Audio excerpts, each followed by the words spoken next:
Hello বন্ধুরা, আজকে করছি গন্ধরাজ লেবু দিয়ে চিকেন। গন্ধরাজ লেবু দিয়ে চিকেন অনেকে নানাভাবে নানা রকমভাবে করে। আমি এইভাবে করছি, খুব তাড়াতাড়ি হয়ে যায় আর দারুণ খেতে লাগে। এইটা হচ্ছে গন্ধরাজ লেবু, ভালো করে দেখে নাও। একটু লম্বা হয়, পাতিলেবু গোল হয়, গন্ধরাজ লেবু কিন্তু লম্বা হয়। রান্নাটা করতে গেলে লাগবে পেঁয়াজ, রসুন, আদা, আর সেরকম কোনো মশলা লাগছে না।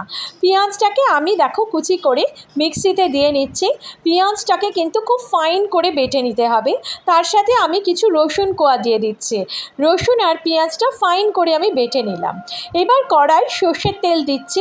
সর্ষের তেলটা দেখো আমি অল্পই দিয়েছি, খুব বেশি তেলালো হয় না রান্নাটা। গরমের জন্য ভীষণ উপকারী রান্না, খুব হেলদি। তেজপাতা, লবঙ্গ, দারচিনি দিয়ে দিলাম সর্ষের তেলে। এবার আমি দিয়ে দিয়েছি পেঁয়াজ বাটা আর রসুন বাটা, যেটা মিশ্রণটা করেছিলাম পেঁয়াজ আর রসুনের, সেই বাটাটা আমি ভালো করে দিয়ে একটু কষিয়ে নিতে হবে। এবং এর সাথে আমি আদা বাটা দিচ্ছি। কাঁচা লঙ্কা দেব। এই রান্নায় শুকনো লঙ্কা ব্যবহার করা হয় না, কাঁচা লঙ্কা দিয়েই করা যায় এবং ভীষণ ভালো লাগে খেতে। এবার এই দেখো মশলাটা কিন্তু খুব ভালো করে আমি তেলে কষিয়ে নিচ্ছি। মশলাটা ভালো করে কষিয়ে নিয়ে বেশ যখন তেল ছাড়বে, মানে মশলাটা বেশ ভাজা ভাজা হয়ে যাবে, তেলটা ছেড়ে আসবে, তখন কিন্তু আমি চিকেনটা দেব। এইবার আমি হলুদ গুঁড়ো দিচ্ছি।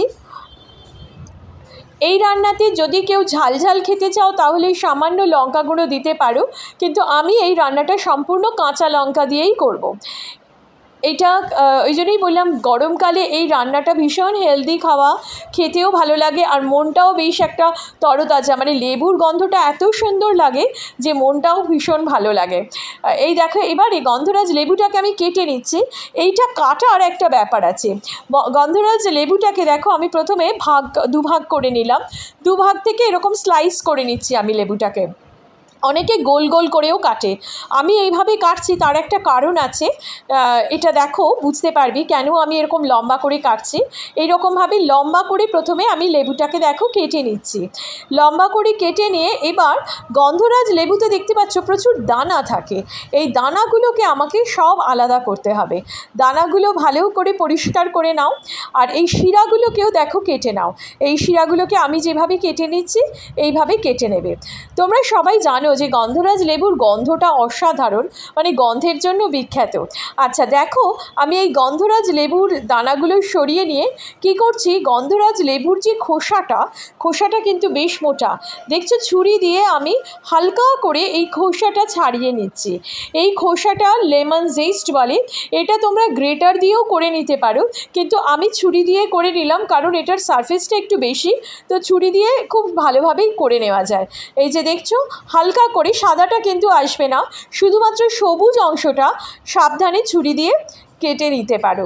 এইভাবে আমি লেমন জেস্টটা অর্থাৎ পাতিলেবুর সবুজ অংশটা, পাতিলেবু না, গন্ধরাজ লেবুর যে সবুজ অংশটা, সাদা নয়, সাদাটা কিন্তু তিতকুটে, তো সেই সবুজ অংশটা কিন্তু আমি হালকা করে চেঁচে তুলে নিলাম। এইটা আমি রান্নাতে দেব, কিন্তু এখন নয়, পরে দেব। এবার আমার মশলাটা কষা হয়ে গেছে, দেখতেই পাচ্ছ তেল ছেড়ে এসেছে। এবার আমি চিকেনটা দিয়ে দিচ্ছি। চিকেন দিয়ে আবার কিছুক্ষণ কষিয়ে নিচ্ছি। কষিয়ে নিয়ে এবার পরিমাণ মতো জল, নুন পরিমাণ মতো দিয়ে দেবে, দিয়ে জল দিয়ে ঢাকা, যাতে চিকেনটা সেদ্ধ হতে যতক্ষণ লাগে। কিছুক্ষণ কষানো হয়ে গেছিলো, সেই জন্য এটা সেদ্ধ হতে বেশিক্ষণ সময় লাগবে না, সামান্য সময়ে এটা সেদ্ধ হয়ে যাবে। এবার এদিকে দেখো ওটা যতক্ষণ চিকেনটা সেদ্ধ হচ্ছে সেই সময় আমি এই গন্ধরাজ লেবুগুলোকে দেখতে পাচ্ছ, এই স্লাইসগুলোকে ছোট ছোট টুকরো করে কেটে নিচ্ছে। এই যে এইরকম ছোট্ট ছোট্ট টুকরো কিন্তু কাটা হবে। এবার বলি, অনেকে এইটাই লম্বা লম্বা গোল গোল করে কেটে নেয়, গোল গোল করে কেটে দেয়, গোল গোলও কেটে নিতে পারো। আমি ছোট্ট ছোট্ট করে স্লাইস করে কেটেছি। রান্না হয়ে গেছে কমপ্লিট। এবার ওই দেখো রান্না যখন হয়ে যাবে পুরো নিভিয়ে দেবে আঁচ, কিন্তু এখন কোনো ফ্লেম নেই।